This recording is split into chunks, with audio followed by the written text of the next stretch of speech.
Good afternoon, everyone. Welcome to this week's Xbox Factor podcast. I'm your host, MrBooMStickXL, and wow, considering that the gaming industry is coming off an exhausting E3 2019, there is a ton of Xbox news to talk about. But in order to pull this show off, and give the community what they believe what they deserve, of course, I needed a co-host with the skills for days. While the Welsh gamer tends to family obligations, he will be back in August, folks, so don't worry about that. I found such an individual. You know him as the most opinionated gamer on Twitter, the hardest working podcaster across the land, and a man who is the leader of his own empire. Please welcome So Shady.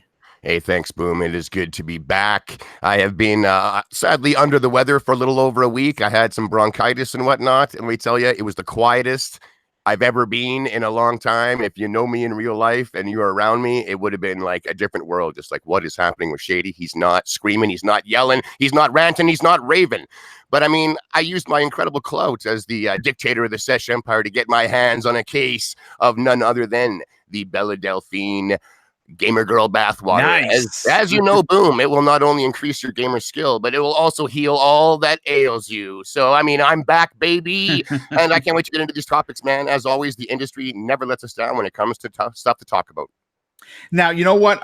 Before we get into the actual topics, because we do actually going to start the show with breaking news, I had posted on Twitter that some big changes were coming to Double Barrel Gaming. And as you know, this particular week only, the Xbox Factor podcast is happening on Wednesday as opposed to its normal Thursday time, because tomorrow I have some family obligations of my own that I'm not going to be around to do any podcasting. But, you know, gaming news at noon, something that Salty and I had started in mid 2018, has been a bit of a up and down ride for both of our channels. Obviously, you know, big congratulations to Salty and his wife. Obviously, she gave birth yesterday. Everything went very well. He posted pictures. So, of course, prayers and best wishes to now his larger family. But getting back to gaming news at noon, unfortunately, it is going to be a show that I'm canceling. The Wednesday show that has been going on since mid 2018 has, like I said, has seen its ups and downs in regards to numbers, and it didn't seem like it was resonating with the format of the show. But with that sad news, I have something really exciting to announce. That's kind of gonna wipe that sad news away. Because I have gotten hundreds of DMs over the last couple of years since I started Double Barrel Gaming. I've been asked when I was going to be able to do an evening podcast. And, you know, looking at the gamer space, so to speak, when it comes to content creators, it's like a minefield. And of course, you know, on Tuesday evenings, you have RDX, which I was a guest last night. On Wednesdays, you have Xbox Nation. On Thursdays, you have Salty's podcast. And on Fridays, of course, Crossfire. So Monday seemed to be the only day that I didn't want to step on anyone's toes. So in the fall of 2019, I am proud and extremely excited to announce that Primetime Gaming with Mr. Boomstick and Friends will be premiering. The specific date in September is probably going to be the week after Labor Day, because everyone's still going to be on vacation, and we want, you know, maximum coverage for the show. It is going to be a show like no other. The community is going to be heavily involved. We're going to be having weekly community questions. Of course, I'm going to somehow try to incorporate the community spotlight, something that I built this channel on early in my career. And the panel members, Shady is going to be one of the confirmed panel members. I am currently working with several other people, which I'm not at liberty to announce who they are right now, but will in the next few weeks. It is going to be a weekly standard panel that's going to be there each and every week. And of course, I'm going to have guests that are going to come along, and I'm going to try and get all the biggest names, the dealers, the Cole Eastwoods, you know, the Saltiest Podcast, the Primal Eves, the Noof Nukums of the world. I want to try and get some big names for the show, and I think I might be able to pull it off because of the time. The time is going to run from 8 p.m. to 10 p.m. Eastern Standard Time. And of course, that is prime time here in the US. So, like I said, more information will be released in the next couple of weeks. I am going to, after this show, show what the logo looks like. By the way, I made it myself. Surprisingly enough, it looks absolutely outstanding. I don't usually pat myself on the ass, but this one was some of the best work I've done so far. So after the show, you're going to look and see what the logo for the show looks like. But Shady, let's get into this breaking news now. You know, the last couple of weeks leading out of E3, there has been a lot of misleading information regarding Final Fantasy VII for the Xbox One.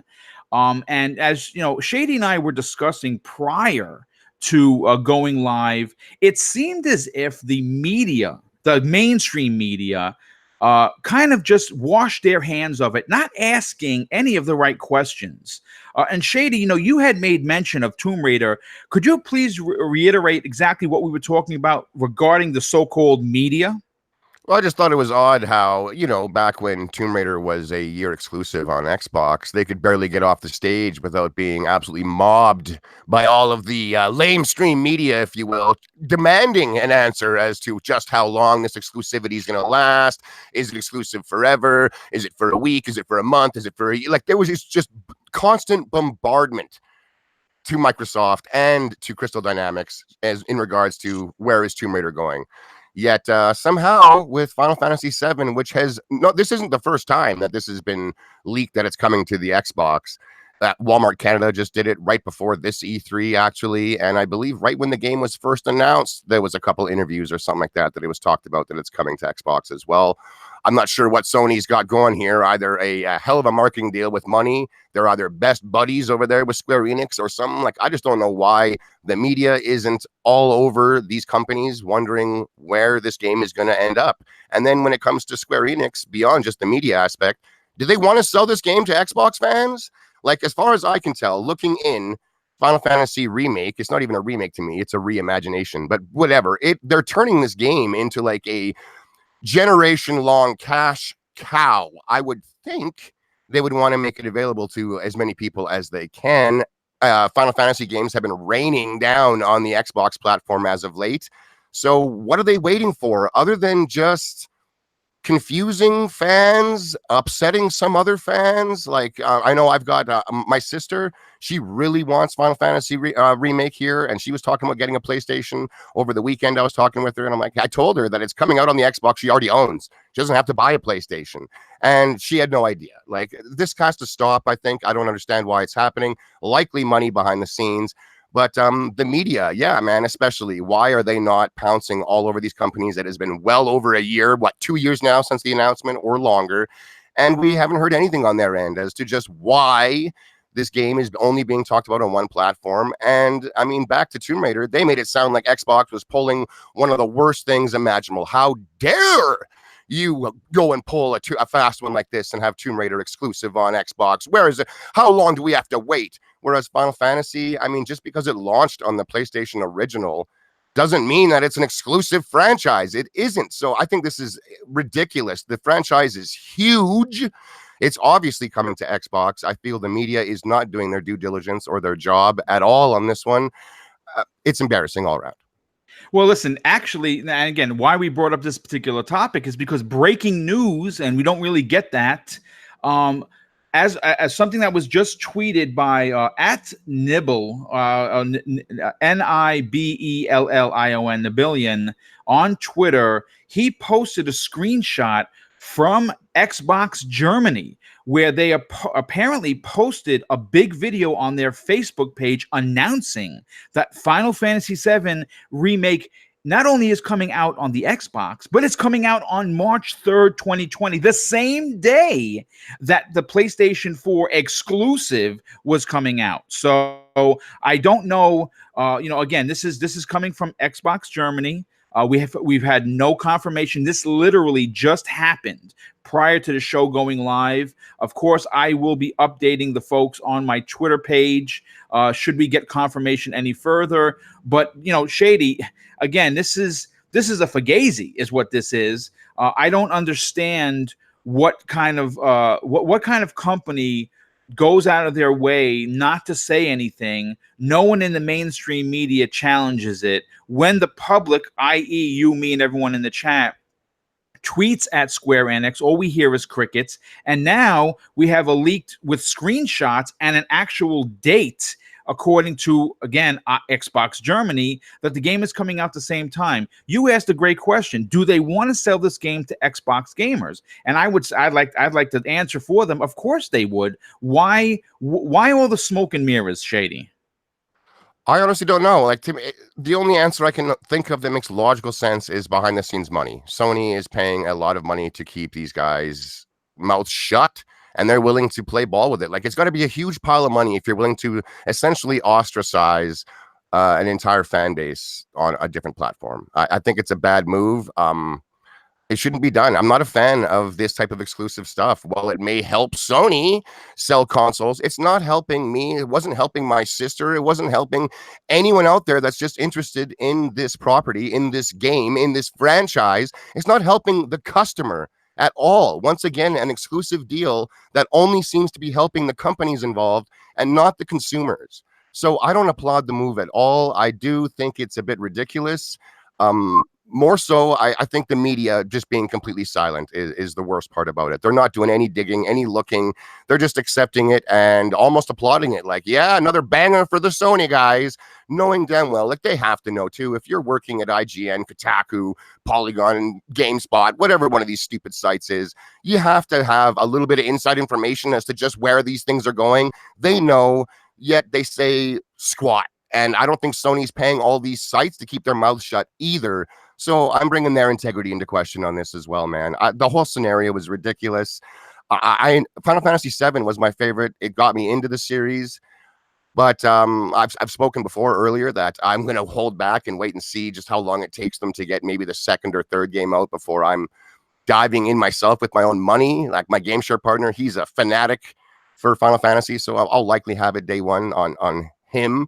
But I don't know, man. I think this is it's not a good look, needless to say, in a game that I already think, just because of its popularity alone, is buzzing big. But when you take a step back and look at what they're doing, how they're monetizing this game, the potential length of time it's going to take for the series to actually end, like, they don't know where the future of the game is going. They don't know what they're doing with it. It's just a mess to me. I'm worried about the game a lot. I hope for the fans' sake, the fanatics' sake, that it turns out to be amazing. But I mean, they got to get their messaging on board and maybe stop accepting behind the scenes money deals and tell the world where your game is going. I think you'll sell more copies than relying on last minute, out of nowhere, oh, by the way, it is coming to Xbox, in the fine print of the commercial. It's just not a good look. Yeah, it's definitely not. I see some people in the chat. Now you can tell that they're PlayStation fans, and of course that's fine. Listen, we welcome everybody in this channel. It doesn't care what flag you fly, as long as you are a proper gentleman and you don't you don't go out of your way to bully anyone. You're welcome here. Some people are saying that it's a mistake. I didn't read that. I literally just pulled this up, and I have not seen anyone reporting on it. I didn't see anything about, oh, we're sorry we did this. So if in fact that is the case, I will of course update the story at a later time, possibly as soon as tomorrow. I'm pretty sure the mistake was making it public, not the information involved. Myself. Oh, okay. Well, there you go. I can't confirm that, but that's just my opinion. Is I think the mistake was actually that it got public, because I know. No, that's a strong word. The game's coming to Xbox, and I am pretty sure is going to be day and date. They want to make money. This is a business at the end of the day.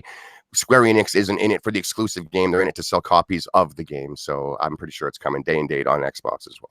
Yeah, I mean, I wouldn't be surprised. And you also got to remember, the more people you can sell to, the more you're going to make. And obviously, only the Sony hardcore, which equates to, I don't know, 15%. If you want to go crazy, say 20% of the 100 million are going to probably buy this. And half of them are not JRPG fans. So, I mean, I don't know what the number is going to be. It's going to sell well, But if I was an investor in Square Enix, I'd want it everywhere I could sell it, regardless of what money has changed hand. But real quick, I just have to say a big shout out to Enrique from the Basement Radio Arcade, who drops an outstanding $2 super chat. He says, "Boom, have a great show, bro." Well, thank you so much. Really appreciate that.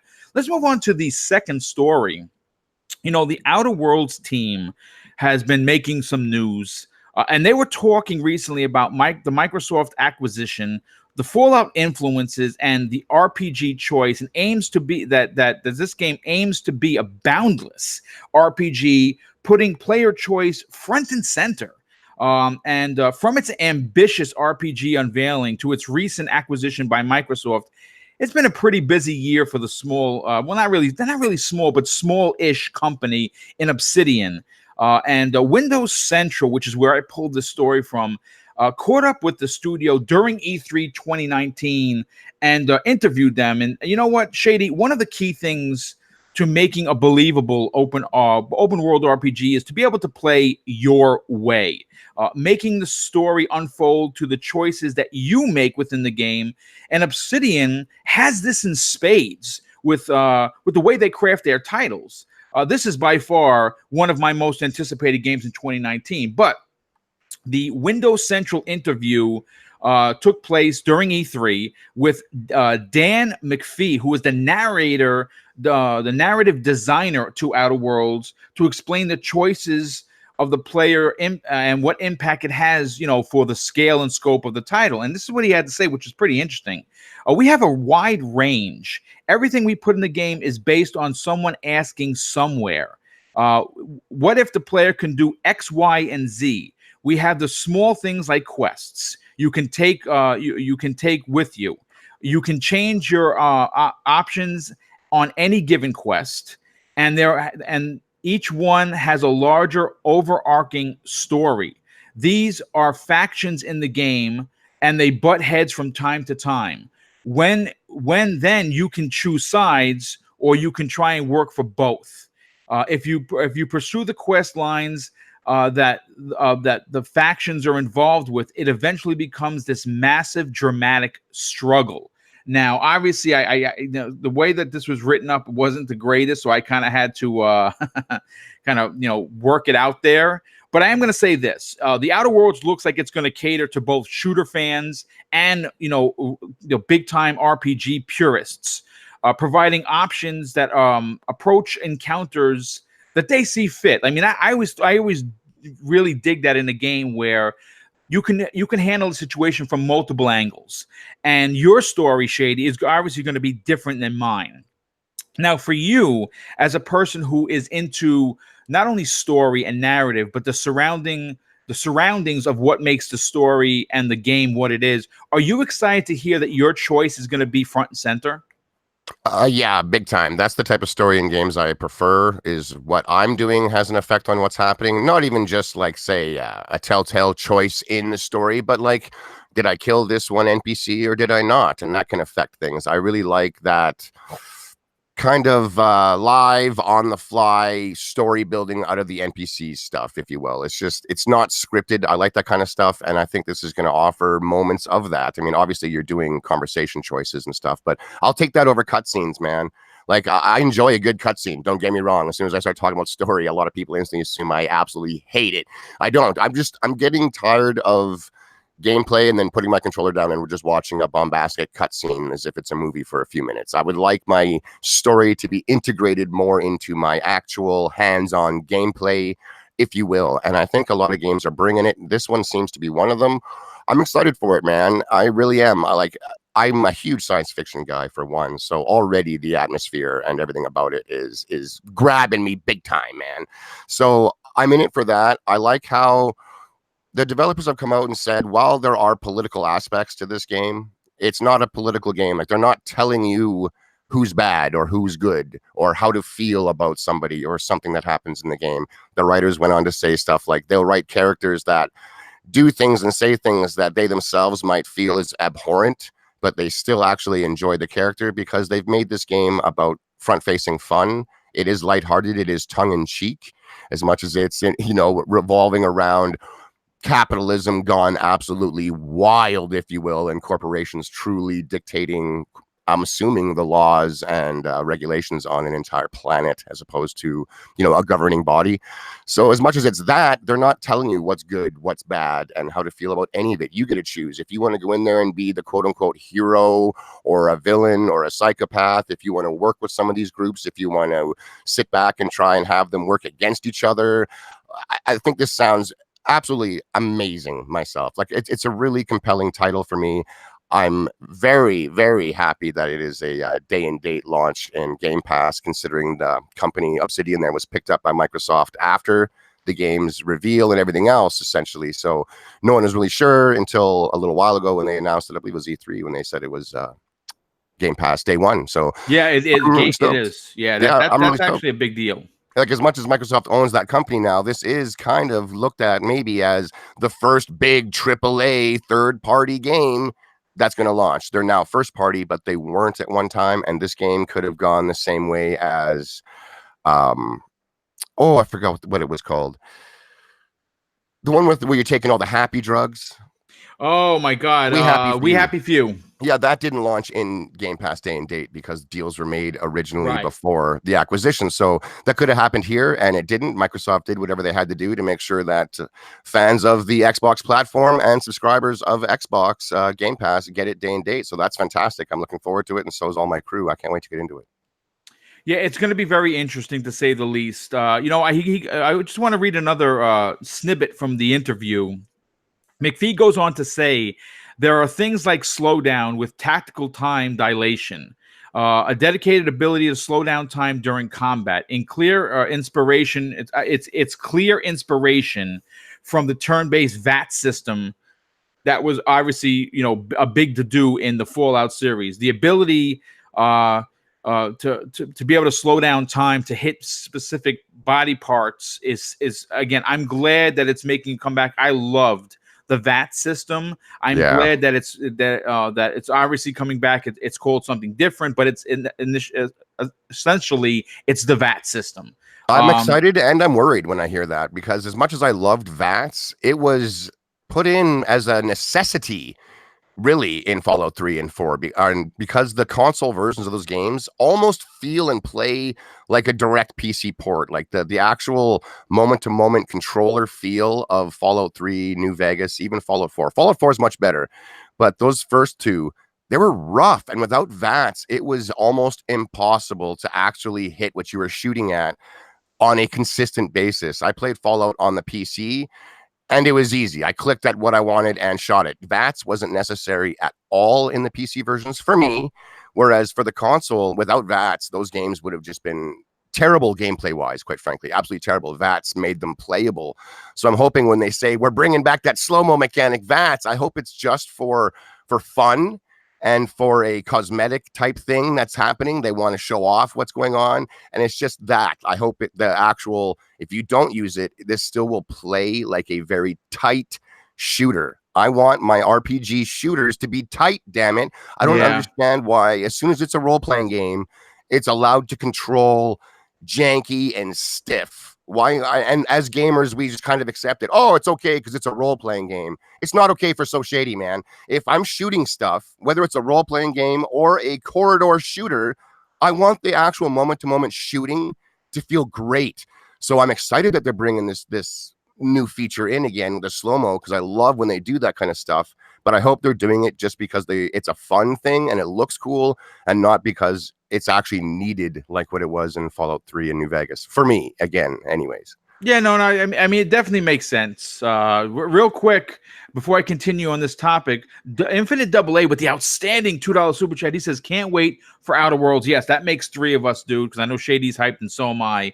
The interview, which I found very interesting, moves on to the decision to become a part of Microsoft's first-party family. And what he had to say was indicative of the consensus that developers have been saying since signing on to work with Microsoft. And this is what he had to say. They have been honestly great on the acquisition. It's not something that directly affects the specific project, but just the general atmosphere has been absolutely awesome. And he goes on to say about Game Pass, I really like Game Pass. And one of the things I like about it is that I tend to try games I probably wouldn't try without it. And I think a lot of people are going to do that. With a day one inclusion, McPhee emphasizes that Xbox Game Pass will add in drawing in new players to its role-playing adventure. We have a core audience for the Outer Worlds that's going to get the game. They're really excited about it, but I think there are going to be a lot of people, especially on Game Pass, who just see it and say, oh, that looks interesting, and maybe they wouldn't have bought it before, and now they're going to play. What are your thoughts on that, Shady? That makes perfect sense to me, man. They showed, 30 plus games coming to Game Pass. Many of them were smaller indie titles. A lot of them looked compelling to me. I won't buy those games individually for 20 or 30 bucks each. I'm just not that kind of gamer anymore. There's way too many big AAA games sucking my wallet dry that I have to leave a lot of these compelling looking smaller titles on the wayside and maybe pick them up in a sale way later. Or because Game Pass is now a thing, I don't have to wait anymore for these titles because I'm getting them day and date. Like 30 games, even if they're all indie games at 10 to 20 bucks a piece, that's almost $300+ throughout the year on just those little indie games that you get with the service. I think it's absolutely fantastic. It definitely gets people to check out games that they normally wouldn't. I mean, what, are you just walking down the, let's say, Walmart aisle and grabbing any game, eeny, meeny, miny, mo, $60. Let's take this one. No one's doing that. No one's doing that. This isn't the 80s anymore where we're making $60 decisions off of 2 screenshots on the back of a box.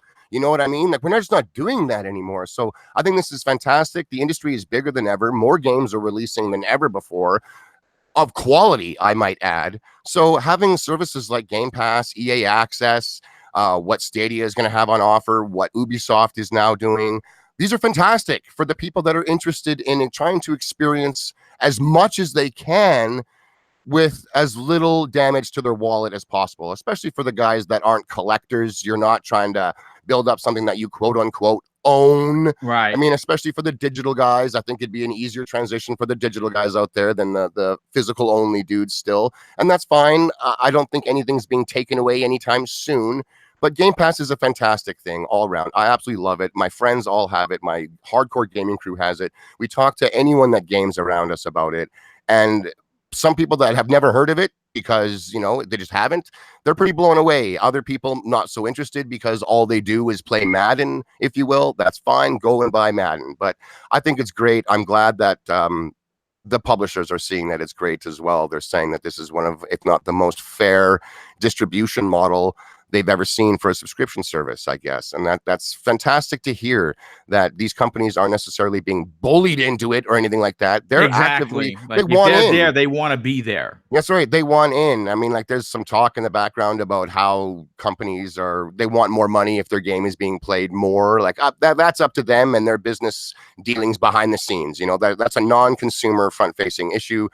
They'll deal with it in the background as to how and who's getting paid what and how much and all that kind of stuff. I'm just glad that the service is successful, getting better by the week, and just constantly adding more and more stuff. And it's not only old, no name, who gives a damn stuff. We're getting some really compelling, brand new day and date indie games. We have everything first party Microsoft coming day and date. Games like Metro Exodus and stuff launching in the service within a few months of release. Like, this is absolutely fantastic for any gamer, whether you're casual or the hardest of the hardcore.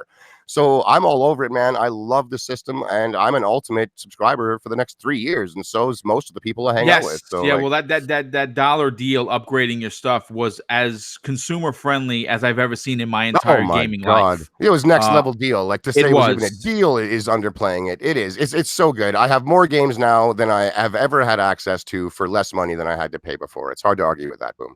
Yeah, absolutely. You know what, Shady, before we move on to the next topic, I have to address somebody in the chat. James R.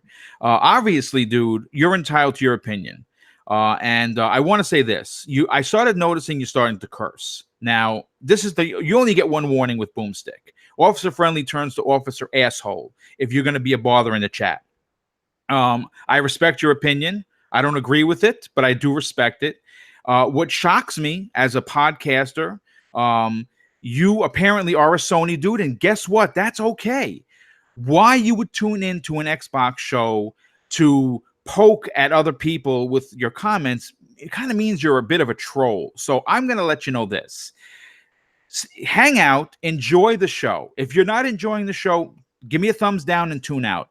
If you're going to be disruptive, you're going to be banned. That's it. I'm letting you know right now. Now, I'm not going to slow down the show anymore, but I have an obligation as a content creator who takes this shit real serious, who works on these shows to 1, 2 o'clock in the morning on a weekly basis to protect my audience. And I consider them family. And if you don't want to be a part of this family, I hear you, but you're going to be bounced. And the bouncer is me. So, conduct yourself in a proper manner, and we won't have to have this conversation, and I won't have to ban you. So let's move on to Gears 5. Shady has been making the podcast rounds, packed with doubts because the campaign gameplay has not been shown. Now, I'm going to be honest with you. I had some real problems with this. And from what I understand from different people that I've spoken to, that I've, talked to, that I respect within the community, and some articles that I've read, it was Rod Ferguson's decision prior to going live on E3 to hold back the single player gameplay demo that they were looking to possibly do on stage. Now, I think this was a terrible mistake, and this decision.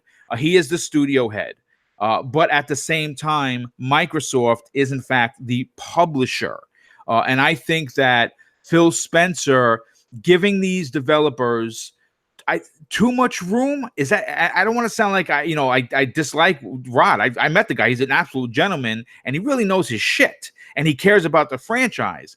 It's just that when E3, normal E3s come out, and you have a game launching, 3 or 4 months after that E3, it kind of violates the policy that Phil Spencer himself has set up for, we don't show games more than 18 months out. We like them 12 months out, and your game is 4 months out. And even though the new mode was shown off and everyone could play it at FanFest, and of course on the E3 show floor the next day, people, including myself, were severely disappointed that there was at least no gameplay shown whatsoever.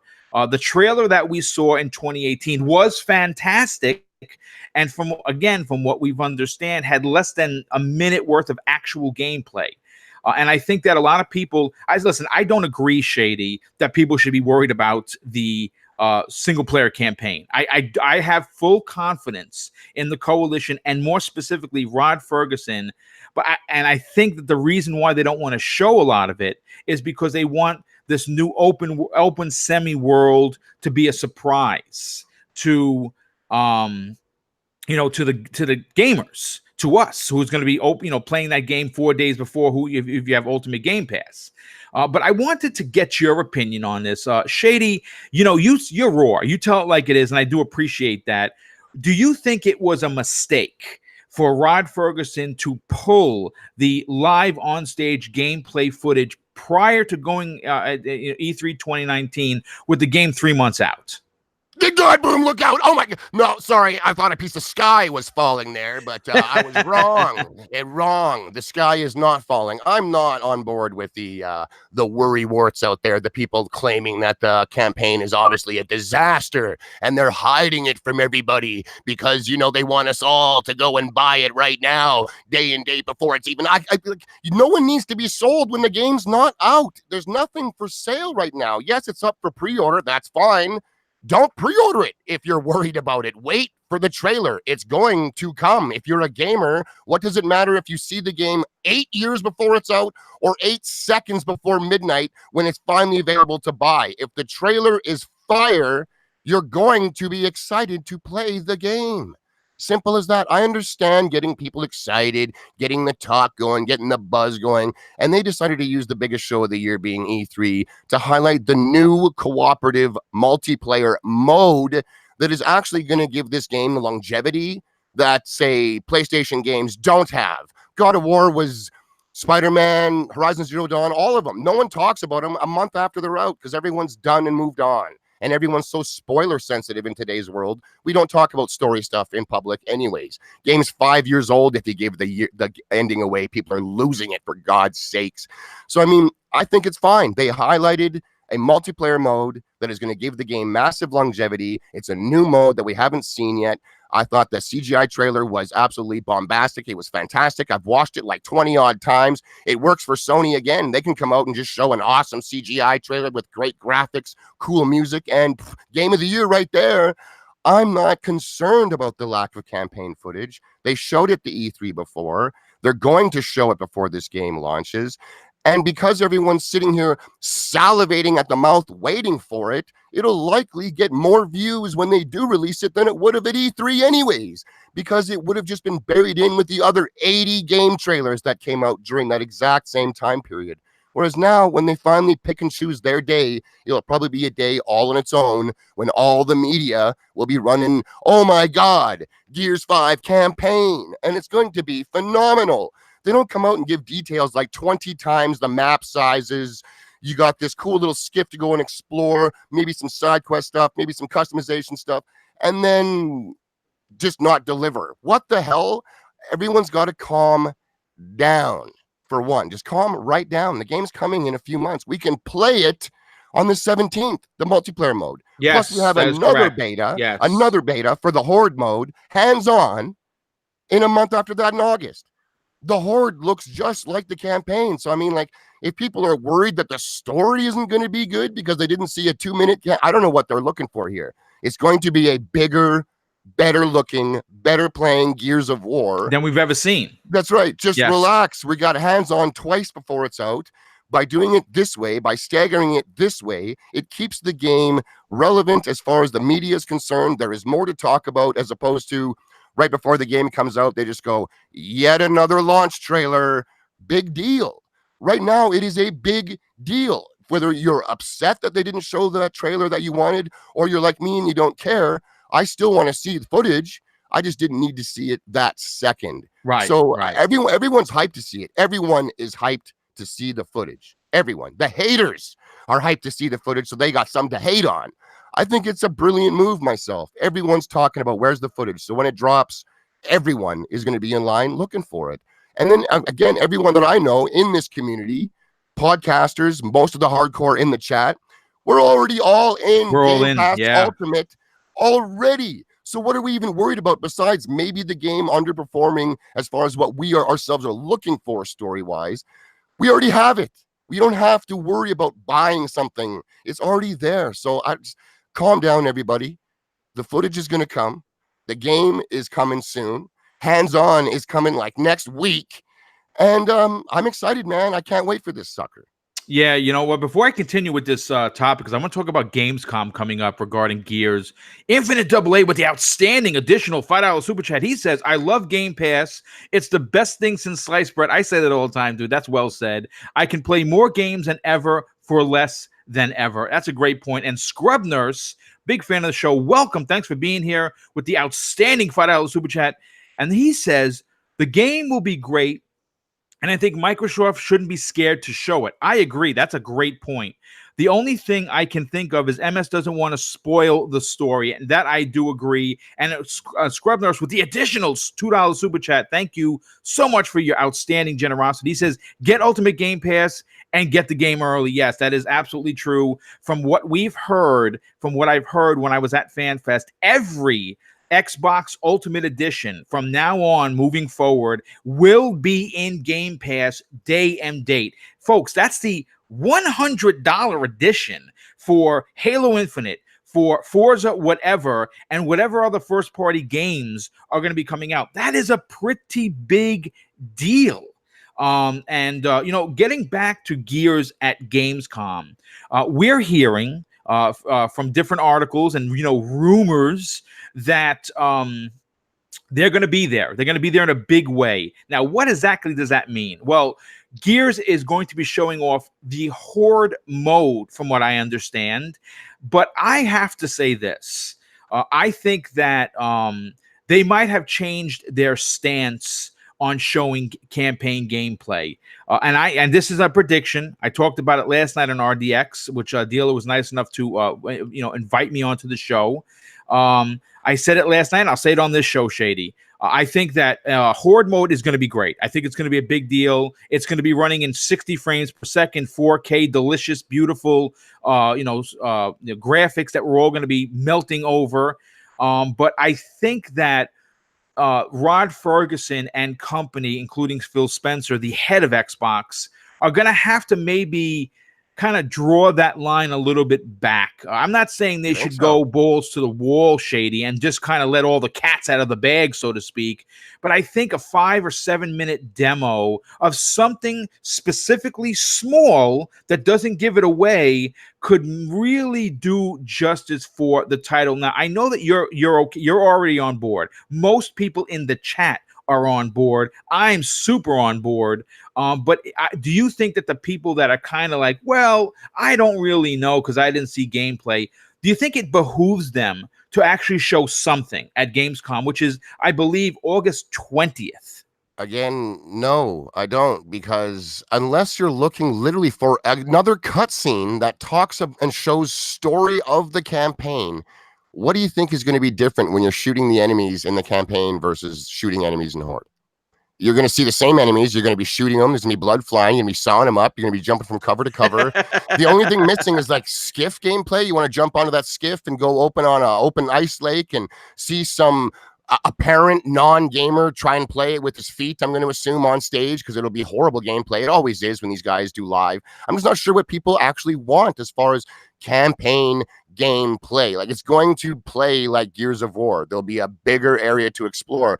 Unless you're honestly looking for story to be given to you in this trailer, what is it going to deliver that is going to sell you outside of that a Horde trailer won't? Like, what is it? Possibly. They've already given what the story in this game is hinting towards and where it's going and the tone of it and stuff like that. They've already done that. They've already shown a few seconds of actual gameplay when you're on the skiff, when you're using a big melee weapon swinging at a new enemy type. They've shown this new cooperative mode where you're fighting enemies and seeing some of the new enemy types again. So I'm just not sure what it is that people are actually screaming for. And all I can think of is they actually don't want gameplay. They want to see another story trailer. Simple. I just want to see more story given to me, so I know the story is going to be good, so I can go and buy it for the story. Now, that's fine, but Jesus, I don't think an actual gameplay reveal of the campaign, outside of giving away a gigantic, awesome to see and experience set piece that I'd rather not have spoiled for whatever reason. I don't need it myself. I know other gamers don't. Some gamers do. Again, to each their own. But I am not on the side of they need to show anything at all like that. They just don't have to. I think this is a fine choice that they're making. Again, if I don't think they're going to show any campaign at all at Gamescom. And again, we're going to have people losing their minds. But in reality, that just means, again, they're losing their mind to see this campaign trailer when it comes out. They're going to be there when it's out. It's not like people are like, well, pre-order canceled, Xbox thrown out the window because I didn't see the gameplay a month and a half before it's available for me to even buy and play.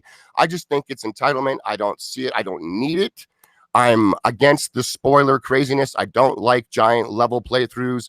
The gameplay reveal of Star Wars did more damage to that game, in my opinion, than the quick 2-minute sweet cut awesome music, hot clip trailer that they showed. That was way better. The information that I've gathered about the game got me more excited than the 10-minute long snooze fest that was watching some other gamer play a game in a way that I don't play myself. Or like, I don't want to see it. I hope they don't myself, just to be different. Let's put it that way. I hope they don't show the campaign at Gamescom. And I hope they wait until like 2 weeks, 3 weeks at most, maybe, before the game is out. And here you go, everybody. Here's your bombastic 4-minute gameplay launch trailer.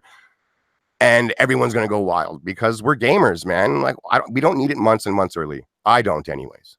Yeah, Philly Eagle and who else is this? NASCAR, ALO agree with you. They're saying that you're talking sense, and a lot of people in the chat are saying that they don't want anything spoiled. They want to go in there with virgin eyes and be blown away. And listen, I'll put it to you this way, folks. I'm a huge Gears fan. I got a Lancer sitting 2 feet above my head with a pair of cog tags on it, and it's a full size Lancer. Yeah, me too, I got right here with an arm's reach. Ooh. Yes, yeah, within arm reach. So if I needed to cut someone in half that broke into the apartment, they're going down. I have, I'm a Mine's huge the Gears retro. fan. I got the retro Lancer. You got the chainsaw. I got the Sweet. chainsaw one. Yes, it was actually an Amazon exclusive for Gears 1, so it's got some years on it. But I'm excited either way. Again, being a I don't know. I mean, I don't want to say entitled because I'm not an entitled gamer. I'm always happy with what I get. I don't expect anything because I'm a consumer. I deserve the best. No, I do want the best, but I also understand that certain decisions have to be made to protect the brand. And again, I'm still like I said, I understand people in the chat are like, no, I don't want to spoil anything. For me personally, I would have liked some gameplay just to kind of see something. But you know what? Maybe I'm greedy. That's I was fine. Say, to address Cake Batter in the chat, he says, this is I'm only talking about Gears fans. No non-Gears fan is going to buy this game with no marketing. What no marketing? They were at E3. They had a huge presence there. They showed it off. People were on the floor playing the game. We'll be playing the game next week. We'll be playing it again in a month. They're having a huge presence at Gamescom. Just because they're not showing the one specific part of the game that you yourself are interested in doesn't mean there's no marketing here. Gears is a multiplayer game. It's not just a single player, narrative driven, third person game. That's not all it is. It is much more than that. So there's nothing wrong with highlighting the other parts of the game that actually give the game legs, longevity, and bring in the real money over the long run, not the campaign in any of these games, really. So take all the time they want. It's going to come out and everyone will talk about it. Everyone will share it. It will be huge. This trailer, when it comes, will be huge, if not bigger than it would have been if they'd done it at E3, just because everyone is looking for it. This is almost brilliant marketing. Yeah, I mean, listen, it's Christina in the chat is saying that people that are drooling over waiting for the trailer are going to be blown away. And I agree with her as well. I think that listen, it's a game that's, I mean, this is the 6th game in the series, folks. You know what I'm saying? The fans know what they're going to be getting. And I think that I've seen some stuff in the chat. I've seen some stuff on other podcasts. I've listened to some stuff on other podcasts. So there are some people that are running around that the sky is falling, that the reason why they're not showing it is because the game is going to be terrible. The single player is going to be, a 55 Metacritic. Folks. Listen, take it easy. At the end of the year, at the end of 2019, okay, this game is going to be up for Game of the Year, regardless of whatever your personal feelings on Gears and the big bro guy games. If it's not your game, I hear you. But the game is going to be a top-notch Xbox exclusive. It's going to be the biggest one we've had in years. And I think that Rod Ferguson and that team understand what is at stake here. It's the same thing with 343 taking their time with Halo Infinite and making it a launch title in 2020. The stakes are high. You understand? These are pillars, and you don't want any cracks in your pillars. That's why there's no Forza this year. Forza Motorsport 8 is going to be a launch title in 2020. They're taking the extra time to make the game melt your eyeball. So just everyone, just take it easy. Again, have your opinion. I hear you, but you can't really go off the rails with it's going to be a 65 Metacritic score, and anyone's going to take you serious. The barrier to entry is very small for anyone out there that's concerned or worried or not sure what they're getting or anything else. Don't buy it day one. Game Pass it instead. My God, did anyone not grow up in the Blockbuster era where you rented a video game before buying it to see if it was worth your cash? Is that just gone? Like, I know Blockbuster's gone, but the whole mentality of like, why would I pay a little bit to try something instead of dropping the full 60? My God, if you're concerned about it, go to Game Pass. That's a fantastic option that the competition doesn't offer. They just want all of your money up front for a 10 to 15 hour experience, whether you know what it is or are going to enjoy it or not. F that. If you like what you see or not, you're not sure, you're on the fence, whatever it may be, there are ways for you to try this game for very cheap. Just if it's not your bag, Shady, then you could just keep it moving. Oh, and you got the other 160 games in the service you can try out for that month instead. I mean, my God, just tone it down. These are video games here, people. It's supposed to be fun. It's supposed to Yeah, be hashtag exciting, fun, not folks. dire. And oh my God, I didn't see the gameplay trailer that I wanted to see. So F the industry. I'm out. It's ridiculous. I think it's overblown. It's coming. It's coming, people. Sooner than later. My God. Yeah, I mean, look, I'm going to say this. It's going to be interesting to say the least. But you know what? We're going to move on to the next topic because I could talk about Gears all day long. You know, with these studio acquisitions, Shady, you know, there has been a lot of talk, and it's been positive talk about, you know, each studio sharing with one another. You know, and when they get stumped on something, Studio A is helping Studio D, and D is helping E, and F is helping A. And this is something that we've never heard before. Usually, you know, especially, you know, back in the days, it was a studio that dealt with the studio, and that was it. No outside help. But it looks like Microsoft is really nurturing this everyone for everyone kind of mentality, that the 15 first party studios are all there for one another. And I bring this up because the Wasteland 3 developer, which of course is in exile, had some pretty interesting things to say. Now you know him by Brian Fargo, who was the founder of both Interplay and In Exile, had this to say on Twitter, and I wanted to break it down what this could mean for Microsoft's first party moving forward. He says this, Brian, we are sharing with all the studios, so that's great. Everyone's like kumbaya. Everybody is sharing everything that they're up to. We're in constant communication, and we all want to help each other with our crafts. You know, and considering, Shady, that there are 15 first-party studios with the potential for more acquisitions coming down the pipeline, it appears that the drought for the Xbox One first party may be coming to an end. And with a constant collaboration between these 15 studios, regardless of size, we could possibly have them bouncing ideas off of one another. And I have to be honest with you, what's more exciting, Shady, is that where one team might be struggling, another one might be able to solve a particular problem and get that studio back on their feet. This is unprecedented work ethic I've never heard. I mean, listen, I've been gaming since '78, and each studio has always been a walled off garden to one another. Mm-hmm. Even under a platform, like even back in the days, the Nintendo studios, they didn't help one another. It was the studio handling this game, handled that game, and game B was handled by this studio, and C was handled by this. And Miyamoto would go around, and of course he's the godfather of gaming. He would use his talents to help each one, but it wasn't one studio helping the other. Shady, I got to ask you something. You know, this is very exciting to me personally, and hopefully the future teams that are working at Microsoft are going to be doing big things for the first party studios. What are your takes on this ideology that one team is going to help another team struggling, and they're all working together to make a better Microsoft Xbox game studios?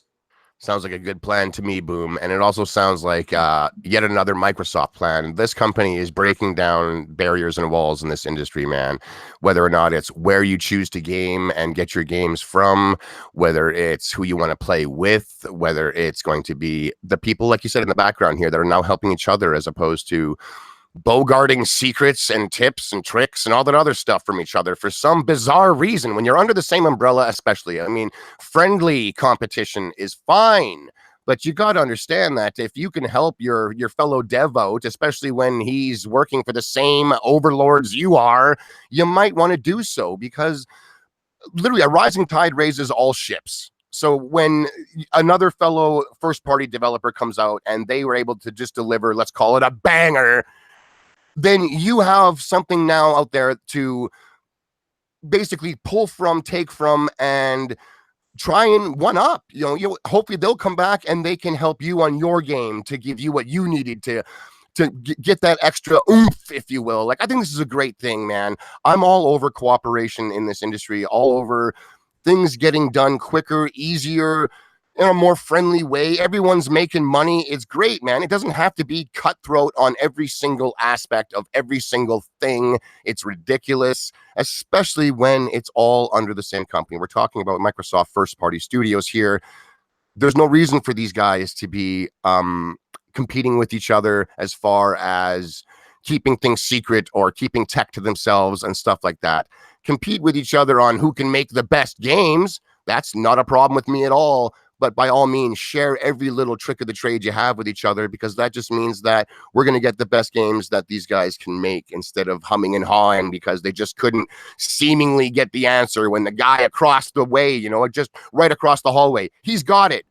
I think it's great. It's time that a lot of these walls in this industry start to collapse. I'm tired of them myself, and I just want to experience as much gaming as I can with as little money out of my pocket, and I don't want to have to own 2 or 3 different pieces of technology that are essentially the same thing to do it. It's an old way. It's an old business model. I don't think it has to be like that anymore. So I'm all over this cooperation, if you will. Microsoft is leading the charge, and I think that this is the way the industry is going to go forward as well. Everyone else, there might be a little bit resilient to shaking hands, if you will, but I think they're seeing the success on the fact that Microsoft isn't the number one this gen, yet they're still just printing money like it's going out of style. They're making what they have work. And I'm pretty sure Sony and Nintendo are looking in going, my God, we're selling consoles like it's going out of style. How can we also make what we have work even more? And I think it's the cooperation and the barriers breaking down and the way more friendly consumer practices that Microsoft has been putting into practice as well that is helping a lot with this type of stuff, man. So I'm all on board with these guys helping each other out. Yeah, I mean, it's going to make better games, right? It's going to make better games in a shorter amount of time, when one company isn't stumped scratching their head, and the other company could, the other developer might be able to send someone over. You know, maybe listen, they're all going to be friends, right? They're all going to work with each other. And sure, is there going to be friendly competition? Is my game going to be better than your game? I'm sure that there is that, that creative competitiveness between the studios, but a studio A is not going to want to see studio B fail, right? I mean, it doesn't make any sense. So I'm interested. It makes me a very excited Xbox gamer that the drought that we've seen since 2017 through present times, even though we've had some titles, it looks as if it's going to be coming to an end. I'm super stoked. If you're an Xbox fan, this is a very exciting time, regardless of what the haters are going to want to say. But before we move on to the next topic, Shady, I have to thank Nightwolf 3186 with the outstanding $2 super chat. And he says, can't stay, just wanted to show Boom some love. Well, thank you so much, Nightwolf. I appreciate it very much. That is extremely kind of you. I want to give a big shout out to Goth Witch Girl, who is a big fan of the show. Thank you so much for being here. Love what you have to say, not only in the chat, but in the messages on YouTube. But Shady, let's move on to the an interesting topic that is has been making the news with some YouTubers.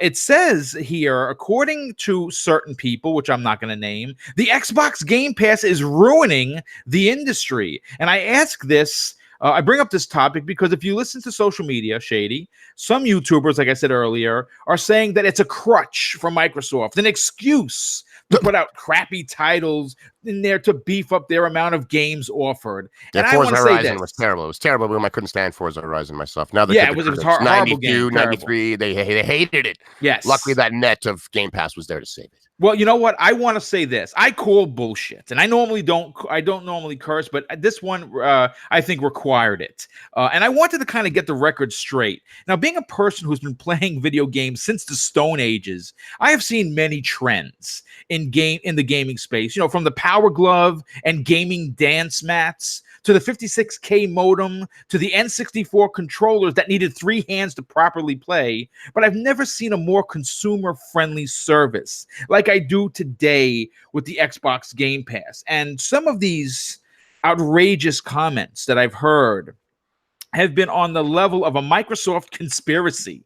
That it's one big excuse for the gaming giant known as Xbox. And I'll say that I respect everyone's opinion on the subject, but Shady, logic must come first. In this case, outweigh the theory of the Microsoft overlords just want money. Now, recently, Eurogamer, and some people dig this magazine. I personally don't, but they did the story, so I have to report on it. Compiled a selection of opinions from acclaimed developers. And while smaller developers like Playdead said that the Xbox Game Pass was fair, publishers like Paradox Interactive expressed concerns over the numbers of hours played. Now, here's the thing. Let's get into the actual subject matter. Dino Patti, the co-founder of Playdead, said the following, and the quote has been edited for clarity. Consumers want as many games as possible, as free as possible, and you can't get anything for free. So you need to find the right place. But that's the angle. Developers need to look at what does this get me. And for me, I might be biased, but I think the way of business that they prefer is Xbox Game Pass. It's the first time it's actually what I would consider a fair for developers. I've been suggesting subscriptions that never worked out because they don't know what developers need, and in the end, it is the developer putting out the game for free. With Xbox Game Pass, they're doing it correctly for the developers. So here's the thing. Now Paradox, they loved the business model because people play our games for 3,000 hours, 3,000 or 4,000 hours. While the Xbox Game Pass model to us is still a decent model, we think we're not getting paid. Now, this is coming from Paradox. This is the former CEO of Paradox. Now, his complaint was that according to him, and he's no longer there. He's the former CEO of Paradox Games. And again, I said this in a tweet. I always find it suspect when someone former has something negative to say, but that's fine. It's his opinion. It's his statement. Okay, not a problem. His complaint, very simply, was the type of games that Paradox puts out is City Skylines was one of them. That's a game that requires lots of hours to play. It's not a shooter, right? You have to build your cities, and you have to maintain your city. So if you're into that genre, right, you're going to spend hundreds of hours playing that game. According to him, his complaint was, well, we made a deal with Microsoft. They gave us which they agreed upon, this whatever the deal number was, and when the number of hours being played by the gamers went up, they felt that they needed to get paid more.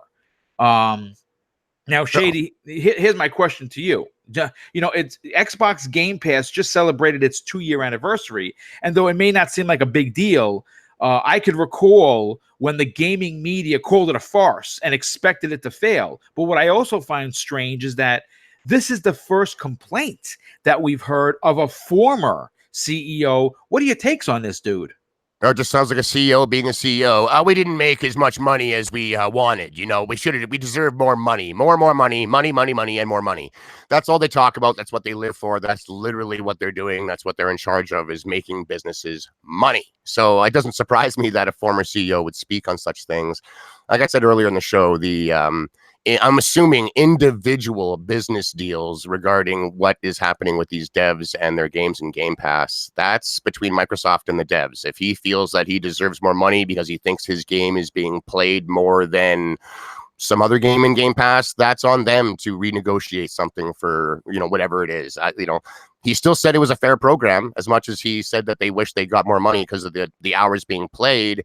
He also did say that it was fair. So, I mean, it's just a greedy CEO talking greedily, in my opinion. Right. I mean, and I know a lot of people, you said yourself, you respect people's opinions. I respect people's right to have an opinion. I certainly don't respect everyone's opinion. Just having an opinion doesn't make it a good one all of a sudden, doesn't make it correct all of a sudden. It just makes an opinion. You have the right to have one.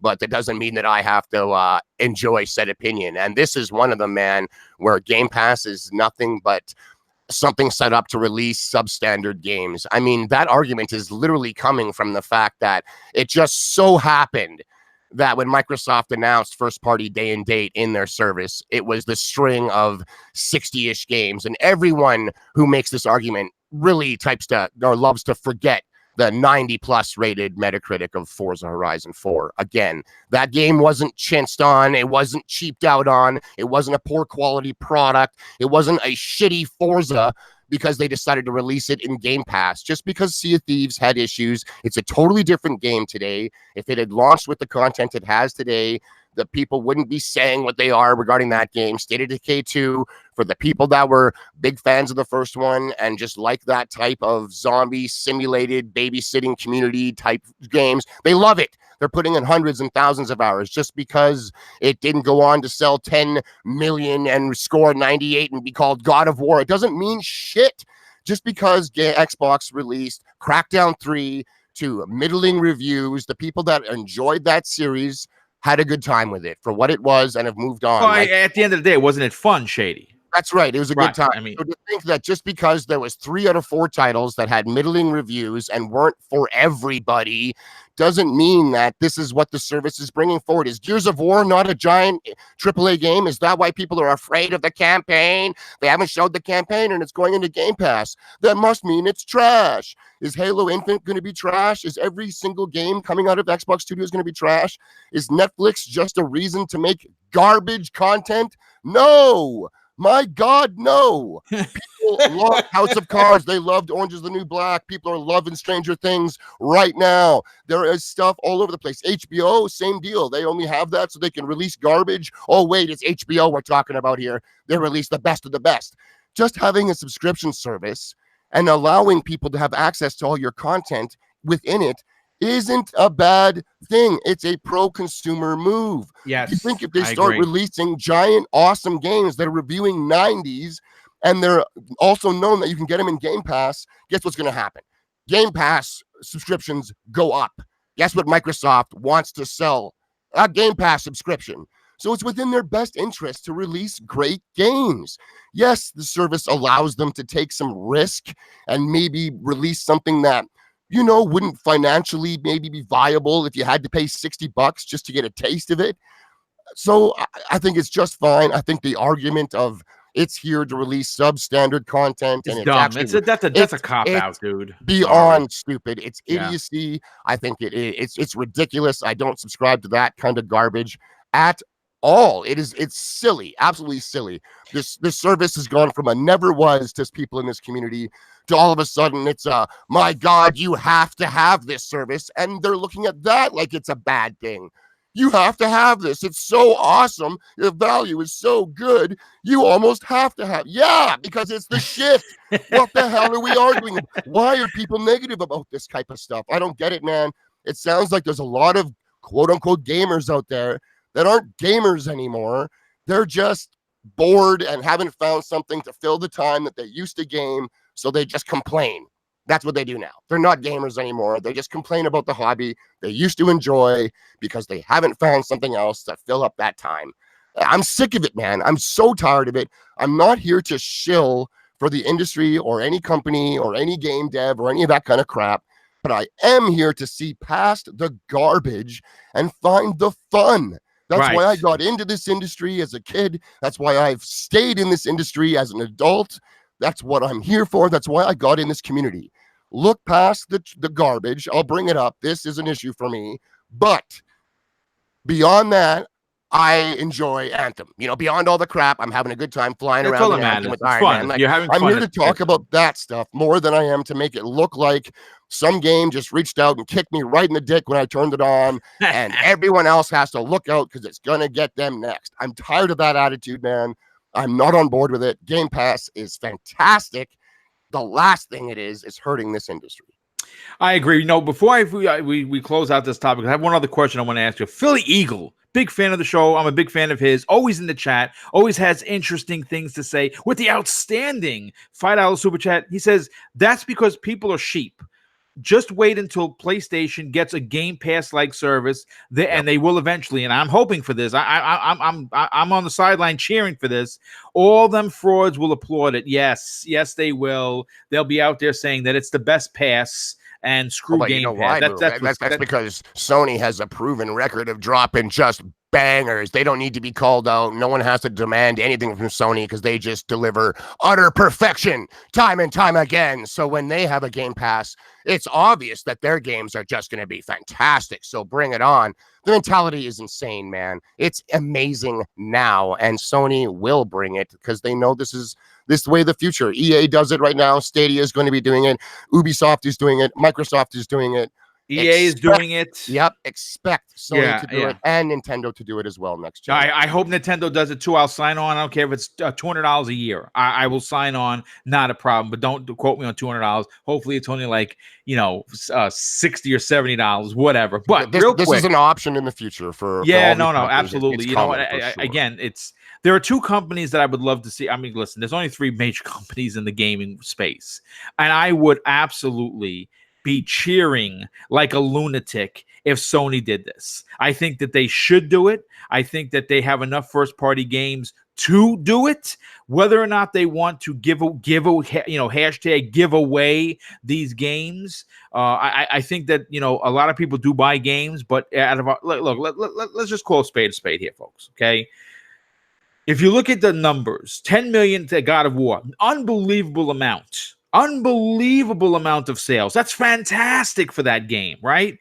It's only 10% of the 100,000, but because 80% is casual gamers who like these subscription services, the Apple TVs and all the other stuff, the Netflix, the Hulus, right? All of these services, they would eat up a Sony first-party Game Pass kind of a thing because they'd be able to play all the games. So instead of 10 million players possibly playing the next God of War, you might have 30, 40, 50 million players. That's just 10 million discs out there. Let's be real here. Sony loves to bundle their first-party games. They love doing it. Yes, they do. So to sit here and claim that every single God of War bundle that was sold was because of God of War is ridiculous. It could someone who wants a PlayStation who goes into the store, he sees one that includes a game at no extra cost and then one that has no game.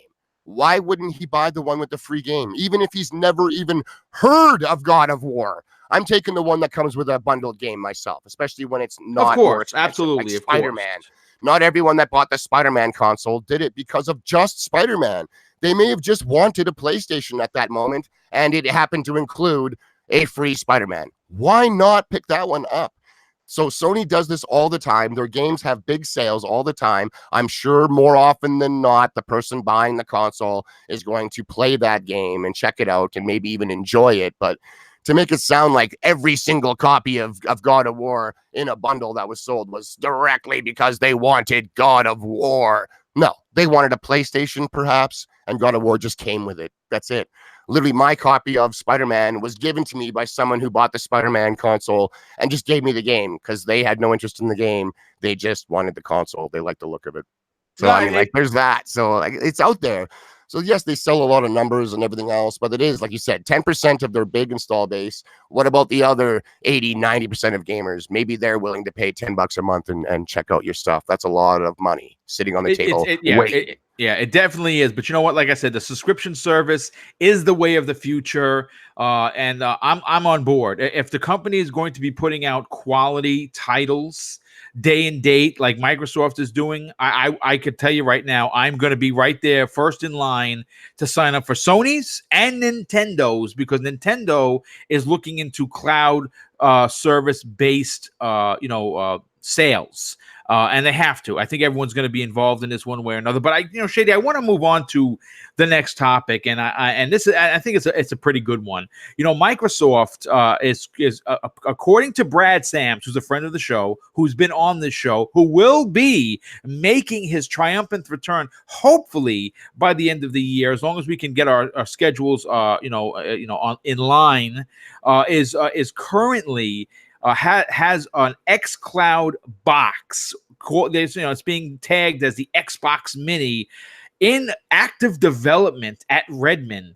And according to Brad Sams, it could cost as low, Shady, as $60 for this little unit. And I got to be honest with you.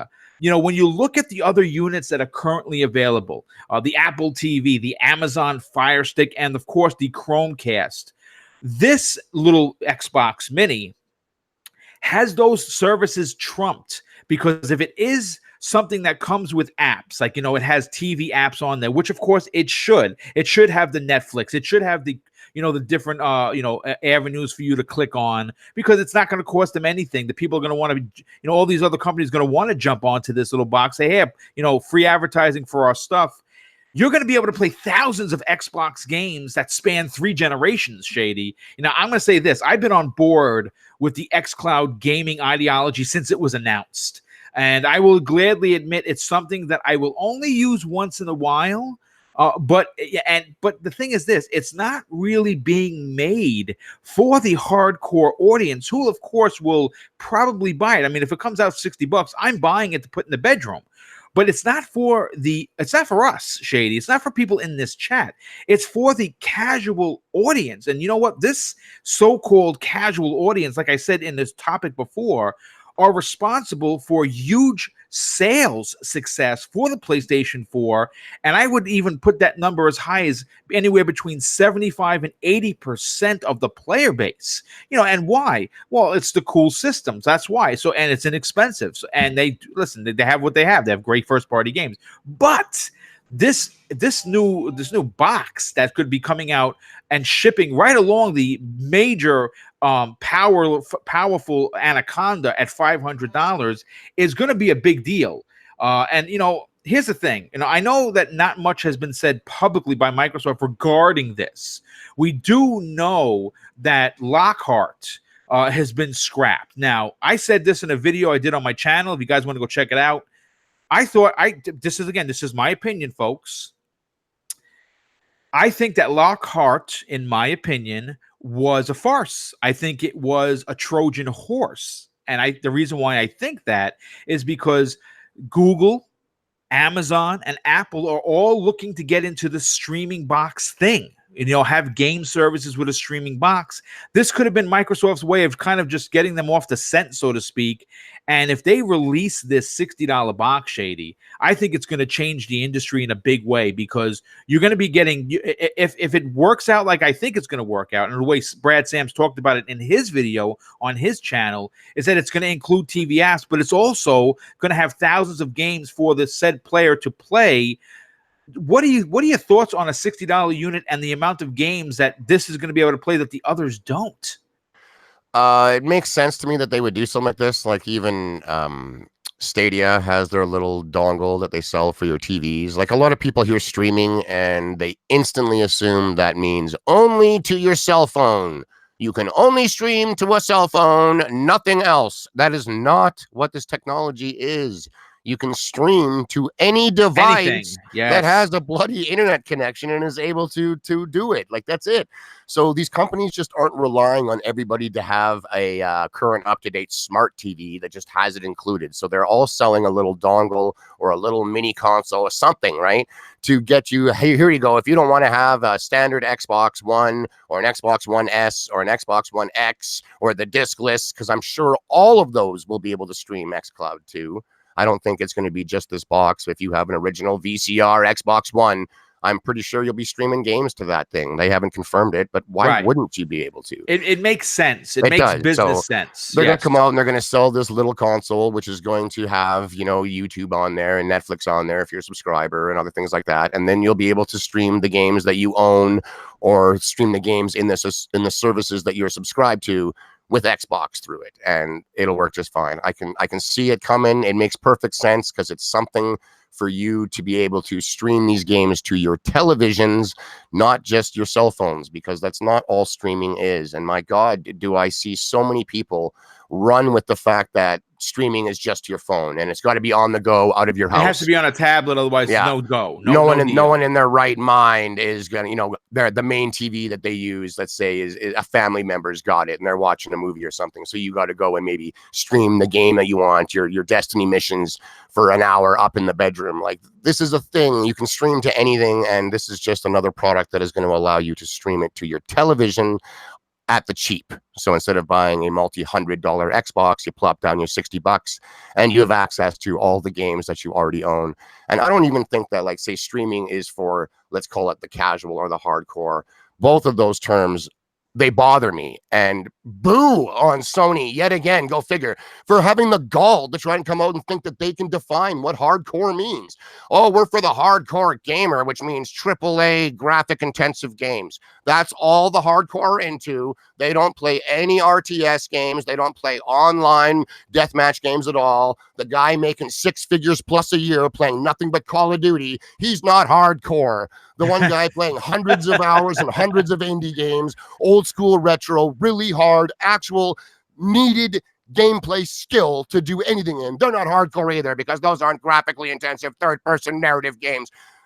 But screw that, man. Screw that. I think that streaming is for anyone that wants to stream. If you're a hardcore gamer that doesn't want to shell out giant money because you don't consider yourself a graphics whore, that's fine. You're no less hardcore to me because you don't game on an X, or you don't have 900 titles, or you don't play the newest, hottest AAA, or you're not into the most. I don't care. If you play games, if it's your big thing, if it's something that you enjoy doing, you spend a lot of your free time in, you read about it, you talk about it, you're in the chat right now, spending your free time listening to us rant and rave and talk about it. That's hardcore to me, man. So I think streaming is for everybody, hardcore included. And I think this box makes perfect sense, Boom. I think, like yourself, it's going to do a lot of business, and it's going to open up modern gaming for people that don't make it such a huge hobby to them that they're willing to spend, you know, hundreds of dollars a month or $100 a month even on gaming. That's a lot of money for people. It is. So if they can bring that cost down with a subscription service and a very, very low barrier to entry box to get it going, gaming is only going to grow and get bigger and bigger. We'll have more people playing, more people buying in, and more games. I think this is fantastic. So I hope it's a thing. I really do. You know, real quick, No Russian in the chat had said $60 with a question mark. Now, if you go to Brad Sam's channel and you watch the video, or you head over to Double Barrel Gaming and you see the video, he did say $60 for the unit, $75 if they included a controller, an Xbox One controller, which would make sense. Needless to say, it's going to be under $100. And, you know, he also goes on to say, and this is, of course, No Russian, Stadia will kill Xcloud if they can. And listen, dude, look, I get that you're a Sony dude. I get it. The other way around. It is. I just want to correct your theory here. Stadia is the one that's in trouble. And you say, well, Boom, what are you talking about? Why are you jumping on the Xbox bandwagon? Well, because I'm going to bring the hashtag facts. Okay. Stadia has one developer, first party developer that is years out from anything. They're going to have the same games available that you can play on the Xbox One, PlayStation 4, Nintendo Switch, right? Xbox, you're going to on Xcloud, you're going to have 3 generations. This came from Phil Spencer during an interview. He said 3,500 plus games. Okay, now this is where I bring the facts to you, my friend. According to actual facts, Google Stadia, in order to get games to run on that, are going to require additional development time and development cost to the publisher. Whereas Xcloud, all they need is permission. Oh, you want to put your game on here? Let's go. End of story. Just flick of a switch. It's just the amount of product, Boom. I mean, Stadia is launching with like 40 games. None of us own these games from Google already. None of us. Right. Whereas Xcloud is launching with every single Xbox game that works right now on your Xbox, your 360, stuff like all the back compats.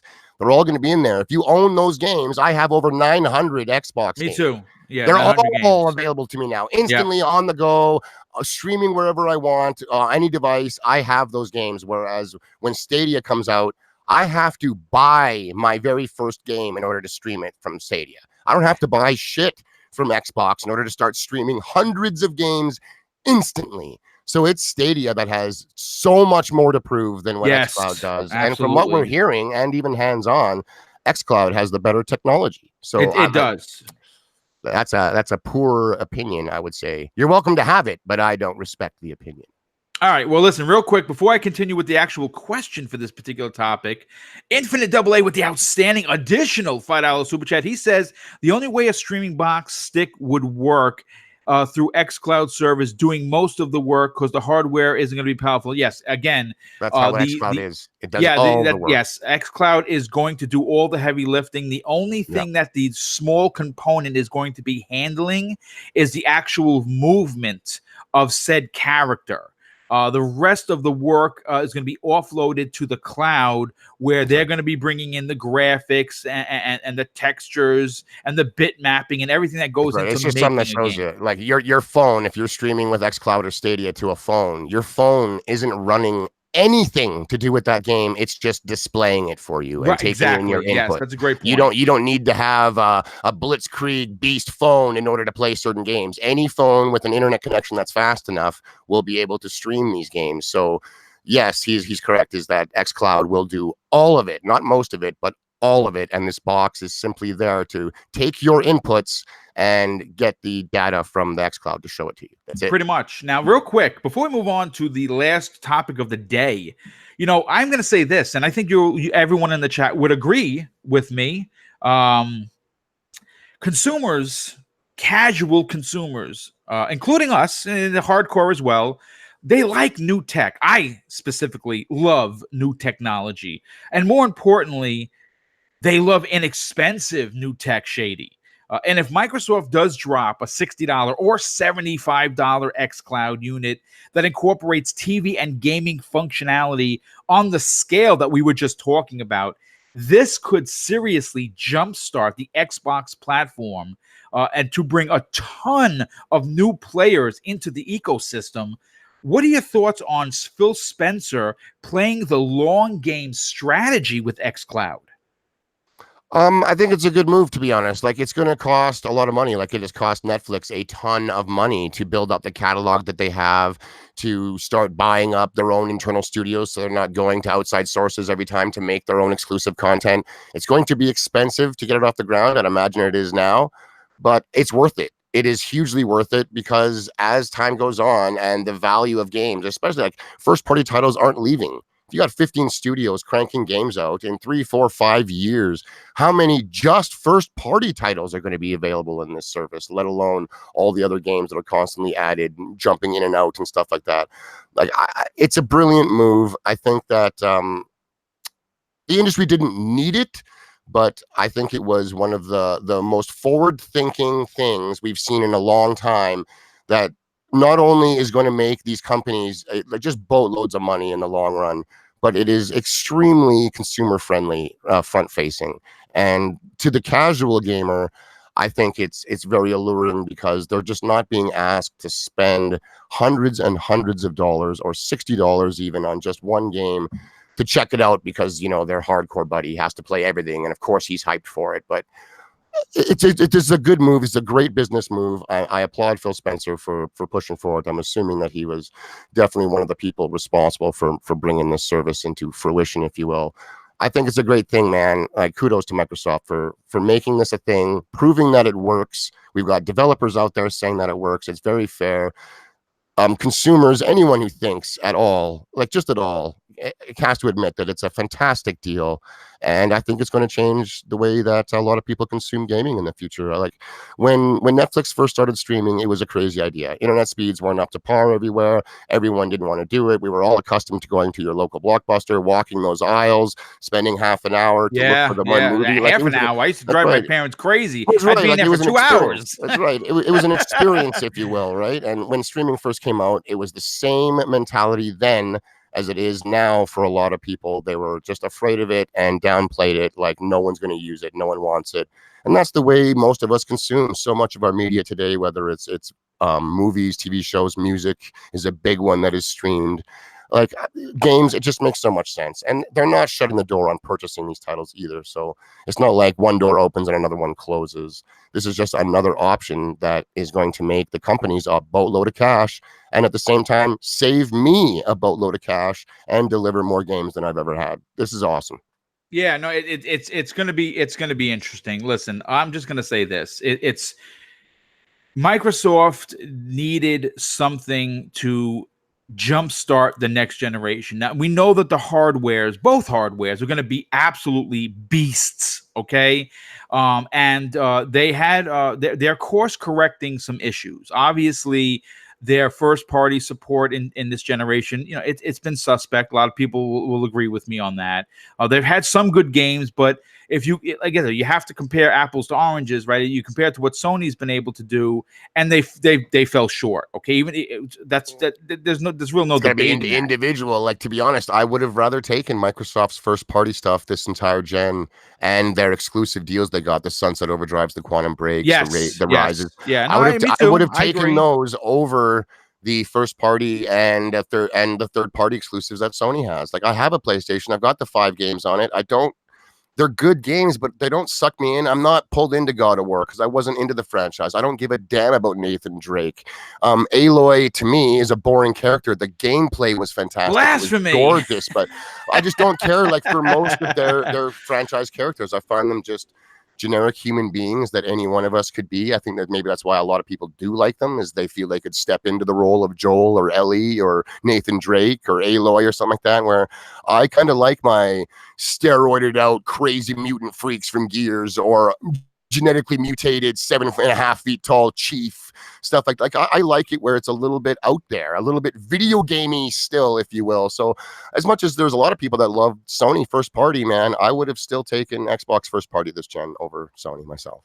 I mean, listen, to each is everyone's own. No one's opinion is wrong. If you like what you like, right? I mean, that's really the end of the story. But this is I want to close out the show on something that you actually brought to my attention. I thought was actually pretty freaking cool. Cuphead is getting an animated show on Netflix. Oh, yeah. And guess what that means? More Cuphead equals awesomeness. Now, I pulled the story from VentureBeat.com, and Studio MDHR announced today or yesterday that that an animated show on the game Cuphead is coming to Netflix. Now, Cuphead released on Xbox One and the PC in 2017, and then a Switch port came out earlier this year. And obviously, we know the run-and-gun game features hand-drawn animation inspired by the classic 1930s cartoons, which none of us were born. Even Boom isn't that old. And as of August 2018, it's sold over 3 million copies. Now, here is the official Twitter account statement from Studio MDHR. This is what they had to say. Coming to you in full color and Cinesound, it's the Cuphead show. Witness the wondrous Inkwell Isles if you've never seen them before, in an original series inspired by the classic animation styles of the 1930s. It's now in production by the talented team at Netflix Animation. Now, we know that they do good work. Now, the series will come to life via Netflix internal animation studio, Netflix Animation. The new division includes established animation talent like Glenn Keane, who worked at Disney on hits like Little Mermaid and Aladdin, and Elizabeth Ito, who worked on hit shows like Adventure Time and Phineas and Ferb. So that's pretty good. So here's my question to the chat as well, of course, to you, Shady. First of all, it's amazing that we're going to get an actual Cuphead anything.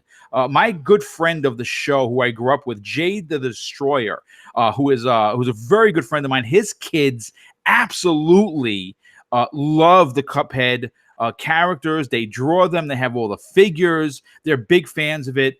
Here's my question. First of all, this is going to be cool, and I think it's going to be great. But my question to you, Shady, is this the right time for Microsoft to buy Studio MDHR? Because listen, Cuphead is going to blow up. I don't think it's going to stop at just a Netflix show. I think this could eventually expand into possibly an animated film. This studio is going to blow up. Do you think that now is the time for Microsoft to buy them? I'm not sure, Boom, to be honest, because the studio itself, isn't it like 3, 4 guys? It's like a family, essentially. It's a family. Yeah, it's That's right. small. It's So small. outside of basically buying up a little family workforce and the IP of Cuphead, because that's what they'd be buying, Right, obviously of course, the talent of this family, but the IP, and that's really all they have. As popular as it is, they could, like, I'm not saying that it would be a bad move at all. Obviously, it would come down to, does Studio MDHR have any interest in being sold? I mean, this went from, like, essentially literally a mom and pop dev studio that had to remortgage their house to someone that I'm going to assume is sitting on a couple $1 million now, because the game went on to sell huge and now is getting a show on Netflix as well. So I think they're doing pretty well for themselves independently. I'm not sure if they would be interested in being acquired, but if they were, let's say, I think it'd be a fine move for Microsoft to make. But outside of just acquiring that Cuphead IP and making, money future off of it, I'm just not sure what else the studio has to offer. I mean, Well, I mean, I'd like Mojang to back see in the them do day something was, outside of Cuphead, to be oh honest. yeah, of course. Like, Mojang did Minecraft and that was it, Yes. and they bought them. But I mean, Minecraft has gone on to become the biggest video game on the planet. So there's a little bit difference there in just having a popular, nostalgia-driven, Contra-like IP versus the biggest game in the world. And when they bought Minecraft, it was already, getting there. It was obvious that this game was going to be a thing for a long time. So I don't know. Should they? I think they could ask. I don't think it would hurt for them to ask and just wonder if that maybe the studio was on board with being acquired and didn't have to worry about, you know, financing their own games in the future, if you will, at all. So I think it'd be a fine pickup. I don't think it wouldn't change anything huge. I don't think all of a sudden Microsoft gets to print an extra, 200 million a year because they own Cuphead or something like that. But I don't see why not. It wouldn't hurt in asking.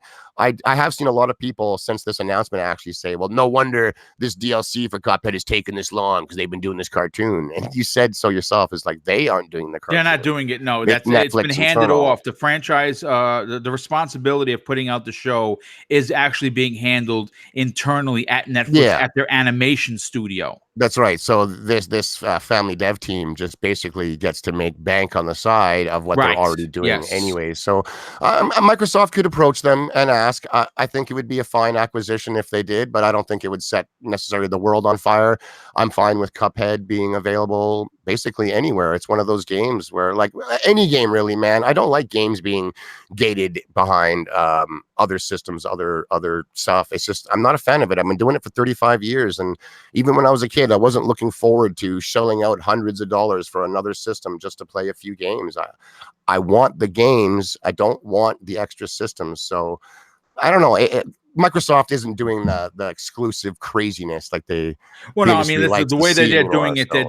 they're expanding their horizons. That's so right. If they did, it's going to be on Steam. It's going to be on PC. It's going to be on Xbox. That's right. If they picked them up, you would get it day one in Xcloud, so you'd be playing it on any device. So that's great. I think the franchise is good. I enjoy the game. I cannot beat it. I'm stuck on the damn me too. I'm green dragon. I'm terrible. I think it's the green dragon at the end of World 2 or 3 or whatever. He drives me and my roommate absolutely wild, man. We dial it up like every other month and just sit there for an hour and try and get it. And we know that when we finally do beat this dragon, though, it's going to be like the two of us winning the Super Bowl, man. It's like every boss before that just felt so good when you finally took it down.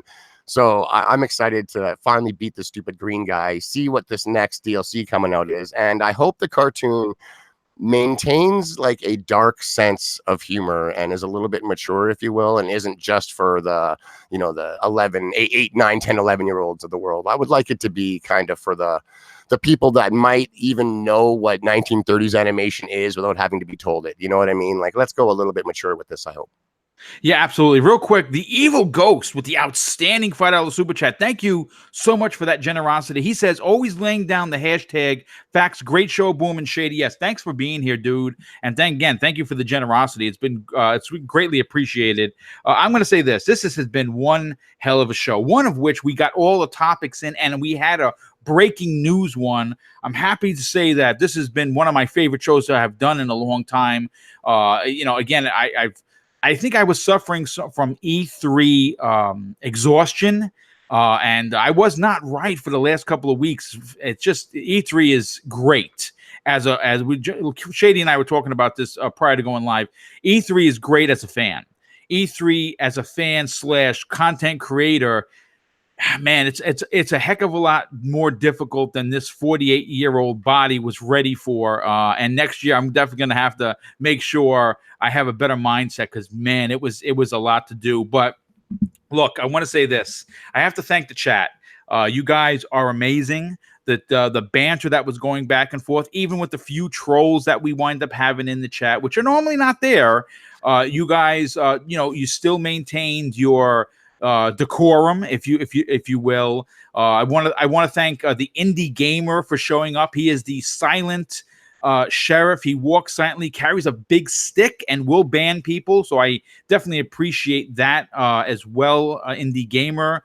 And Shady is also, I thought I had him as a moderator. He is going to be one as of today because, again, he doesn't take any shit, so to speak. And I appreciate that because this is a channel that's dedicated to anyone that likes video games, regardless of what flag that you fly. You just have to be respectful. Don't be a bother. Don't be an a-hole. Don't be a troll. And don't become a problem, because if you are, well, then you're going to be banned. And what happens after that. But with that said, I want to thank everyone that donated today to the super chat. You guys are outrageously generous. Thank you so much for that.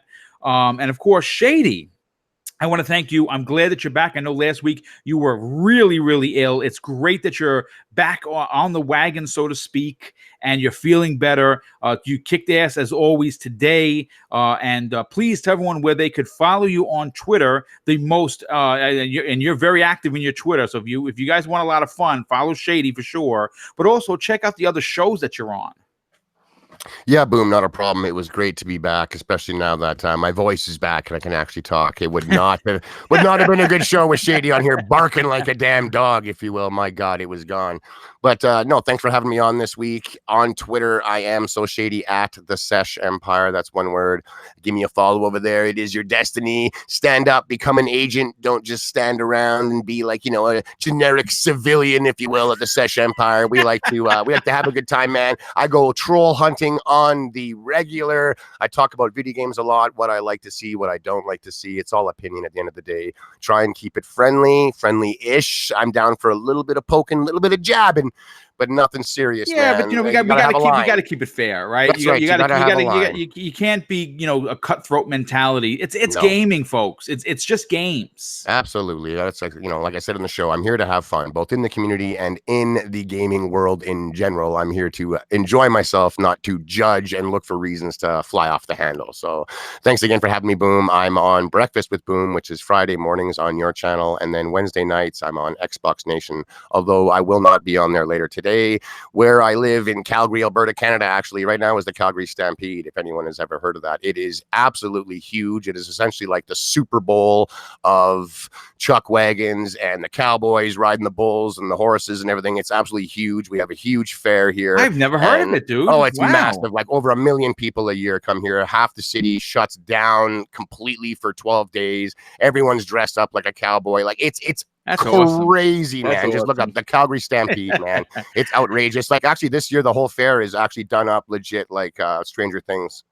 Because I guess the season 3 takes place at a fair, so they went all in on this year. We got a whole bunch of cool stuff. I'll be going there later today. I'm spending my time there, so I have to miss Xbox Nation, but you do find me there Wednesday night. So it was awesome talking to yourself, Boom, your community. It's great. I look forward to Friday's show as well. Everyone, Friday's show is going to be big. I put a lot of big topics for Friday's show. I have an amazing panel. I'm going to be making an announcement later this afternoon on who's going to be a part of that show. Everyone, it's going to be a big show, so tune in for that. Of course, Shady, thanks again for being here. Chat, you guys rock. I really appreciate it. So everyone, enjoy the rest of your Wednesday. Please treat others how you want to be treated. It doesn't cost anything to be nice. And at the end of the day, just play games for fun. Have a great day, everyone. Thanks again for being here. We appreciate all of the outstanding support. Take care.